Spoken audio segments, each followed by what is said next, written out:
Hello students, welcome to the online page of Sheikh Abdullah School and College. This is your ma'am here to present the class today. At first, I would love to give you the compliment of the new year. Happy New Year, every students. 2021. Students, 2021টা আসলে অন্যরকম ভাবে আমাদের শুরু করার কথা ছিল। আশা করেছিলাম হয়তো আমরা রিকভারিতে চলে যাব এর মধ্যে, কিন্তু আনফরচুনেটলি আমরা সেটা পারিনি। তাই আবারও তোমাদের সঙ্গে ভার্চুয়ালি আমাদের ক্লাসে আসতে হয়েছে। আজকে আমি ক্লাস 9 এর সকল স্টুডেন্টকে ওয়েলকাম করছি। This is the beginning class of your school. তো আমি জানি যে সবাই বই পাওনি, এর মধ্যে হয়তো বই পেয়ে যাবা, কিন্তু যারা সচেতন স্টুডেন্ট, পড়ালেখায় খুব আগ্রহী, তারা নিশ্চয়ই কারো কাছ থেকে, আশেপাশে যারা কাজিন আছে তাদের কাছ থেকে বই কালেক্ট করে নতুন বইগুলোর অধ্যায়গুলো দেখেছো, জেনেছো, জানতে আগ্রহ প্রকাশ করছো। তারই ভিত্তিতে আমিও একটা ক্লাস নিয়ে আসছি। তোমরা একটু দেখো, ক্লাসগুলো দেখলে হয়তো আরও বেশি উৎসাহ করতে পারো। যদিও সবার কাছে বই নেই, তোমরা জানতে পারছো না আমরা কি করব, কিভাবে করব, অনেক কিছু সম্পর্কে একটু অবস্কিউর রয়ে গেছে।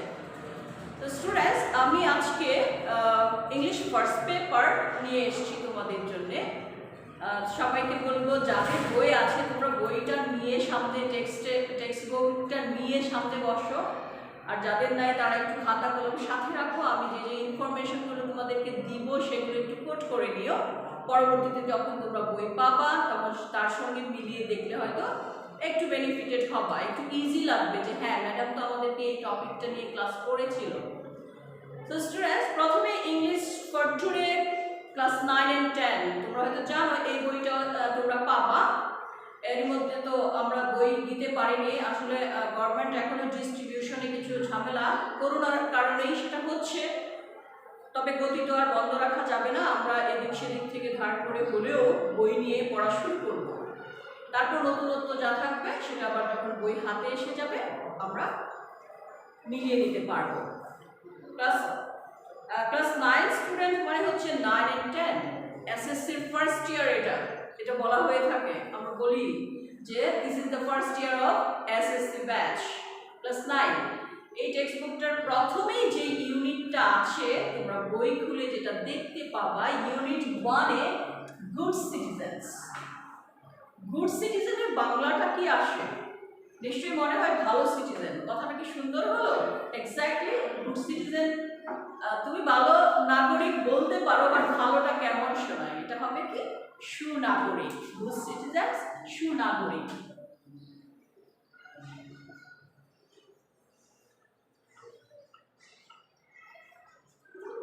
সুনাগরিক, যেহেতু তোমরা এখন ক্লাস 8 থেকে যখন 9 এ উঠে গিয়েছো, তোমরা একটু ম্যাচুরেশনের পথে আছো।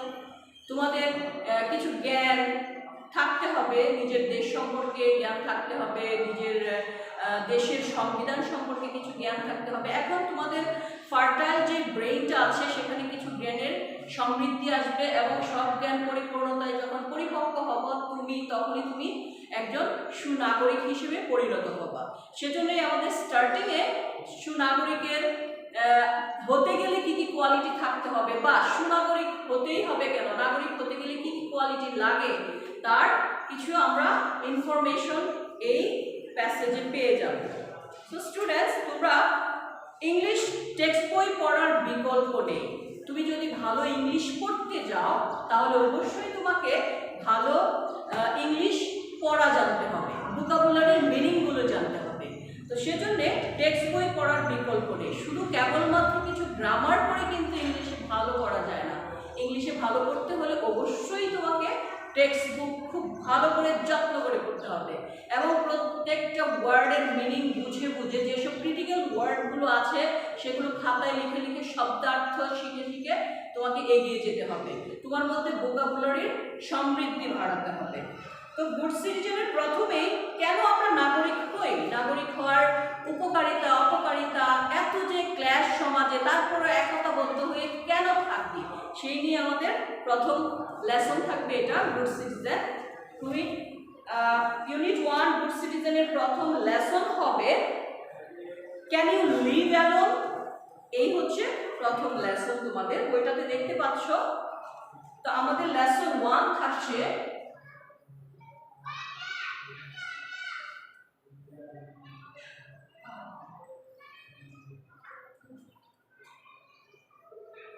Can you live alone.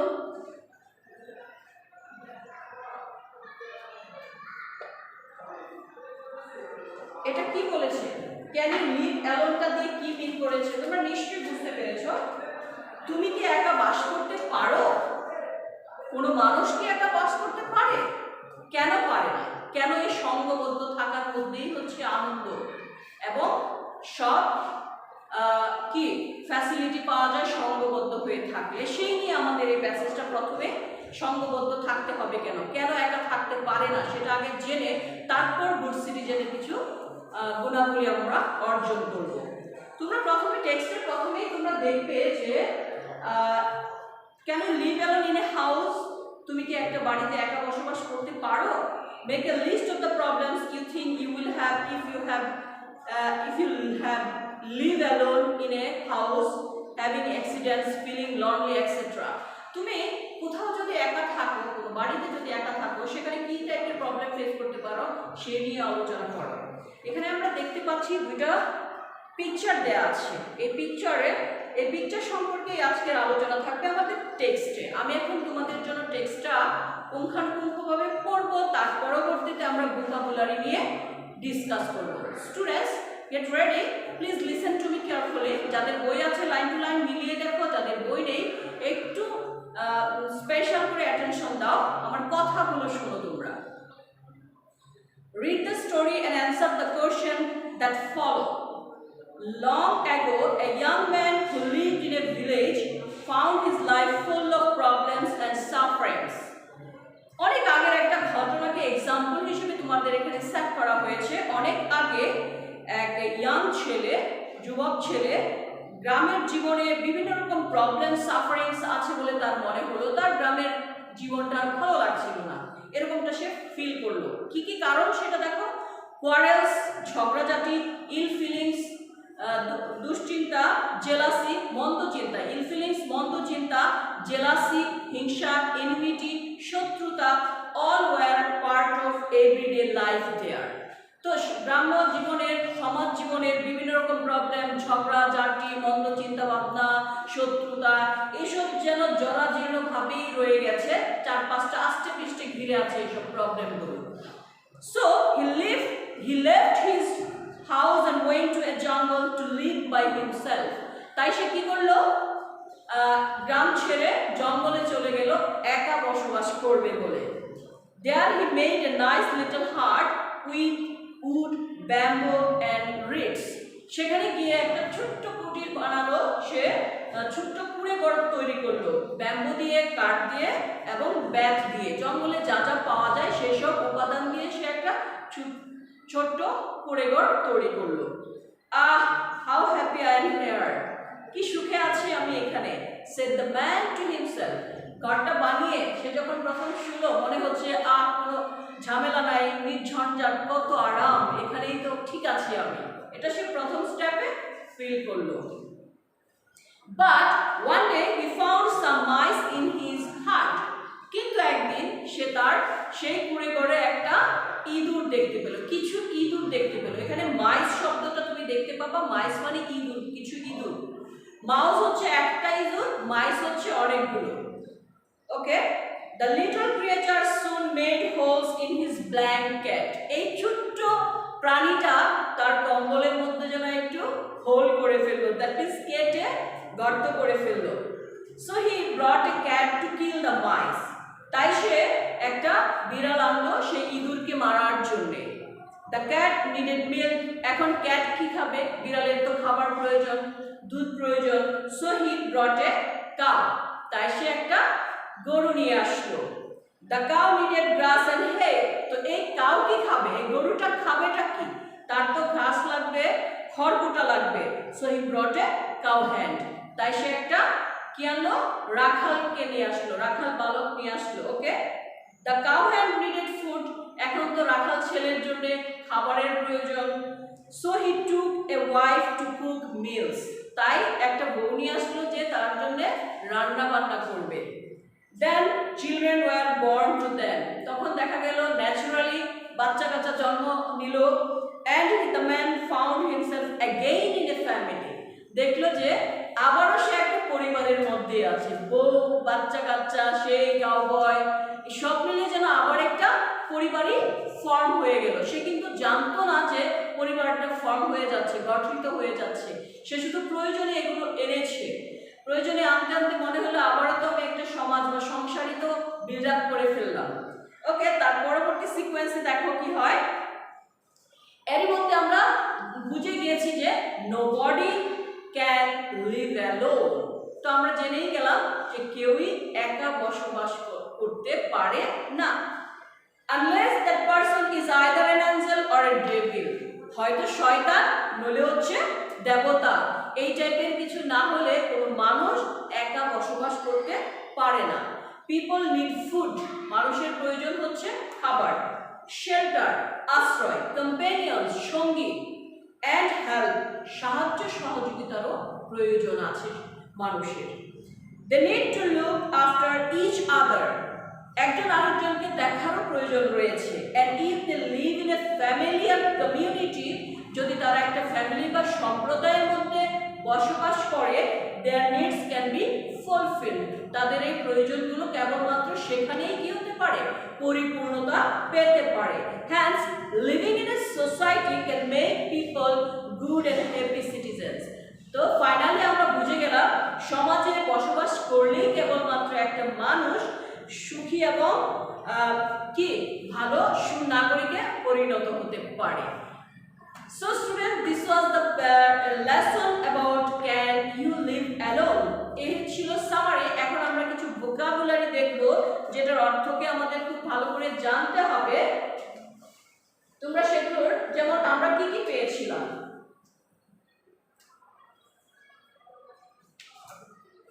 আমরা পেয়েছিলাম প্রথমে সাফারিংস,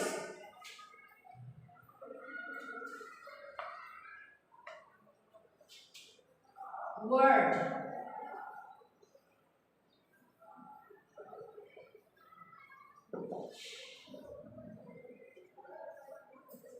আমরা প্রথমে এই যে ইম্পর্টেন্ট শব্দগুলো আমাদেরকে একটু কমপ্লিকেশন তৈরি করে সেটাই আমরা দেখব।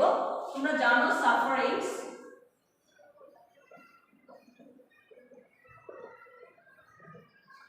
সাফারিং শব্দটা আমরা টেক্সটবুক পড়তে পড়তে যে কাজটা সবচেয়ে বেশি খেয়াল করব, যে প্রত্যেকটা ওয়ার্ডের মিনিং জানবো, সেই ওয়ার্ডটা পার্টস অফ স্পিচের কোথায় আছে, সেটা কি নাউন, প্রোনাউন বা অ্যাডজেক্টিভ নাকি অ্যাডভার্ব, সেটা জানা অতীব জরুরি। কারণ এমসিকিউ এর মধ্যে একটা দুইটা কোশ্চেন এরকম থেকেই যায়। তাছাড়া যারা পার্টস অফ স্পিচটাকে ভালো করে ফোকাস করতে পারে টেক্সট থেকে, তাদের জন্য গ্রামারের প্রবলেম অনেকাংশে সলভ হয়ে যায়। সো আমরা ওয়ার্ড অবশ্যই জানবো সাফারিংটা কি, দুঃখ বা কষ্ট আমরা জানি। তো সাফারিংটা হচ্ছে কি নাউন, এটা আমরা জানি দুঃখ কষ্ট, দুঃখ কষ্ট। তো এখানে সমার্থক শব্দ হিসেবে আমরা কি জানতে পারি, আমরা সমার্থক শব্দ দ্যাট মিন্স সিনোনিম, আমরা সিনোনিম হিসেবে জানতে পারি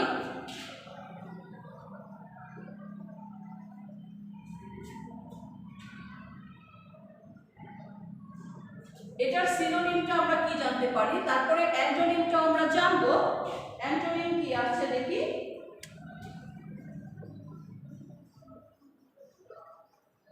সিনোনিম হচ্ছে সমার্থক। সাফারিংস এর সমার্থক কি আসতে পারে এবং বিপরীতার্থক কি আসতে পারে সেটা আমাদের জানা জরুরি। সাফারিং কি হতে পারে, হার্ডশিপ বা টর্মেন্ট, যেমন আসতে পারে হার্ডশিপ অথবা টর্মেন্ট। এগুলো হচ্ছে বিকল্প শব্দ যেটা সাফারিং কে মিন করে। তো আমরা বিপরীত অর্থে কি যেতে পারি, মানে রিলিফ অথবা ইজি, রিলিফ বা ইজিতে যেতে পারি, ইজি অথবা রিলিফ, এই হচ্ছে আমার বিপরীত শব্দ। যদি হার্ডশিপ কঠিন দুঃখ দুর্দশায় থাকা, তার বিপরীতে একটু রিলিফ থাকা। অবভিয়াসলি বিপরীত হয়ে যায়। কোয়ারেলটা তো তোমরা জানো,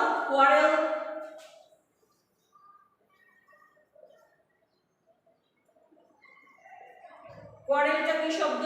ঝগড়া জাতীয়। এটা তো আমরা অবশ্যই জানি ঝগড়া, এবং this is also in noun. এবং ঝগড়ার সমার্থক কি শব্দ আসতে পারে আমরা দেখব, ডিসকর্ড বা ফিউড। ডিসকর্ড বা ফিউড, ডিসকর্ড বা ফিউড হচ্ছে একই টাইপের, কোয়ারেলকে মিন করে। তো বিপরীতার্থে আমরা কি যেতে পারি? অ্যাকর্ড বা কাম। অ্যাকর্ড বা কাম, অ্যাকর্ড বা কামে যেতে পারি। And then jealousy, jealousy কি? jealousy কি? হিংসা বিদ্বেষকে মিন করে। This is also noun. ঈর্ষা, ঈর্ষা বা হিংসা।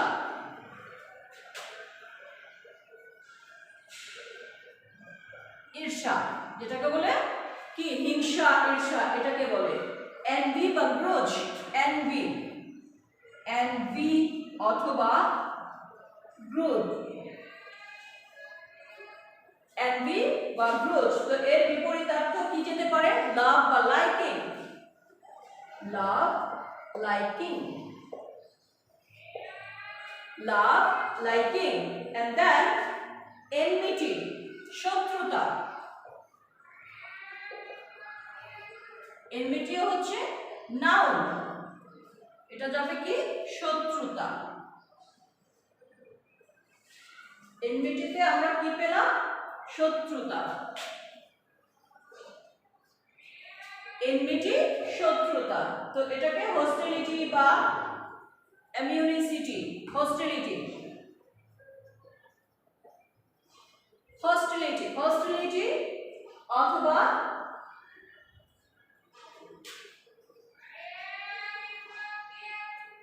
আরেকটা কিওয়ার্ড পেতে পারি আমরা, animosity। বিপরীতার্থে কি যেতে পারে? হিংসার বিপরীতার্থ কি যেতে পারে? ফ্রেন্ডশিপ বা ফ্রেন্ডলিনেস, ফ্রেন্ডশিপ বা ফ্রেন্ডলিনেস।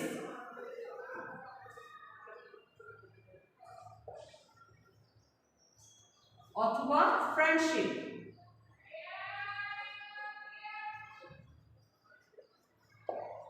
ফ্রেন্ডশিপ বা ফ্রেন্ডলিনেস। ওকে, এখানে কিছু ক্রিটিক্যাল শব্দে আমরা চলে যাচ্ছি, যেমন রিড। একটা হার্ট পেয়েছিলাম, সরি, HUT, হার্ট। হার্ট মানে কি? কুড়েঘর। কি পেয়েছিলাম তখন? হার্ট। হার্ট মানে এটা হচ্ছে নাউন, কুড়ে ঘর। কুড়েঘর আমরা সমার্থে কি আসতে পারি? সে হচ্ছে শেখ বা শান্তি।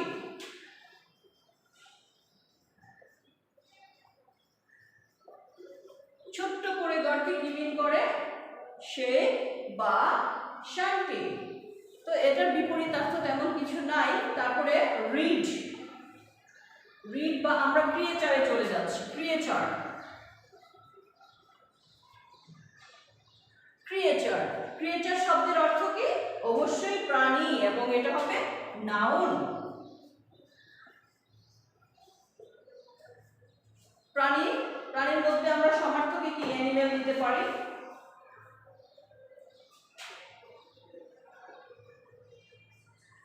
অ্যানিমেল বিপরীতার্থে কি যেতে পারে? অ্যানিমেলের বিপরীতার্থে আমরা যেতে পারি অ্যাবস্ট্রাক্ট, যেটা দেখা যায় না, প্রাণী নয় সেরকম কিছু। ইনএলিনেট,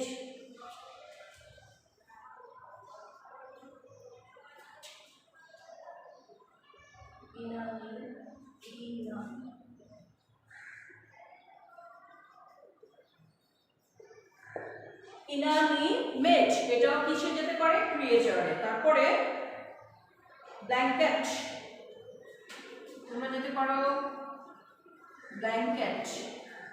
ব্ল্যাঙ্কেট কি? এটাও নাউন। এটা হচ্ছে কম্বল।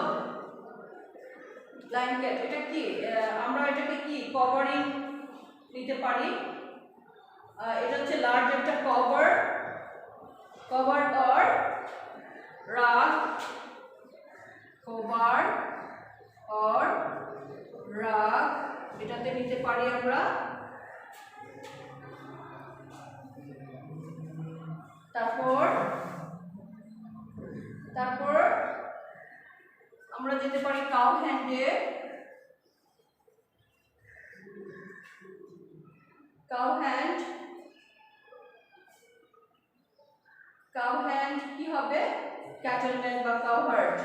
আমরা জানি এটা হচ্ছে নাউন এবং এটা হচ্ছে রাখাল। তারপরে এটা আমাদের সমার্থক শব্দে কি আসতে পারে, ক্যাটেলম্যান নিতে পারি আমরা, ক্যাটেলম্যান অথবা কাউহার্ড। All these you can take. তো স্টুডেন্টস, তোমরা এই প্রত্যেকটা ইউনিটকে খুব যত্ন করে পড়ার সাথে সাথে শব্দার্থগুলোকে এভাবে জানবে। জানার তো শেষ নাই, মনে হবে যে অনেক শব্দ তো জানি, জানার পরেও লিখো, তার বিপরীতার্থগুলো লিখো, সিনোনিমগুলো জানো বেশি বেশি করে, অ্যান্টোনিমগুলোকে জানো। তারপরে প্রত্যেকটা ইউনিট এবং লেসন যদি এইরকম পারফেক্টলি তুমি জেনে যাও তাহলে কিন্তু তোমার জন্য গ্রামারের অনেকাংশ তুমি সলভ পেয়ে যাবা। যদি পার্টস অফ স্পিচ, কোন ওয়ার্ডটা কোন পার্টস অফ স্পিচে আসে সেটা তুমি যদি দেখো। তো আমরা জানি এই সিন, এটাকে আমরা সিন প্যাসেজে পাবো। মডেলের মধ্যে আমরা এই ইউনিটগুলো সিন প্যাসেজে পাবো। সিন প্যাসেজে কি থাকে, প্রথমে এই একটা সিন দেওয়া থাকবে। সাপোজ এই টেক্সট বুকটার এই সিনটাকে তোমার সিন প্যাসেজ, কোশ্চেনের প্রথম নঙেই তুমি সিন প্যাসেজ হিসেবে পাবা। তারপর ওখান থেকে কিছু এমসিকিউ থাকবে, 7টা থাকবে। দেন এই সিন প্যাসেজের উপর ভিত্তি করে আরো 5টা কোশ্চেন তোমাকে সলভ করতে হবে, যেটা তোমরা এবার কোশ্চেনে তোমরা পাবা। তারপর আবার সেকেন্ডলি প্রথম সিন প্যাসেজে আসবে এমসিকিউ প্লাস হচ্ছে কোশ্চেন। দেন আবার তোমাকে আবারও একটা এরকমই সিন প্যাসেজ দেওয়া হবে, সেটার সামারি হতে পারে, এটার সামারি আকারে একটা প্যাসেজ, অথবা এখান থেকে সরাসরি উঠিয়ে দিল। দেওয়ার পর সেখান থেকে থাকবে আবার 3 নঙে কিছু গ্যাপ ফিলিং থাকবে। তুমি যে এখান থেকে ইনফরমেশন পেয়েছো তার সামারি আকারে তোমাকে কিছু gap fill in the blanks 5টা থাকবে, সেটা দিতে হবে।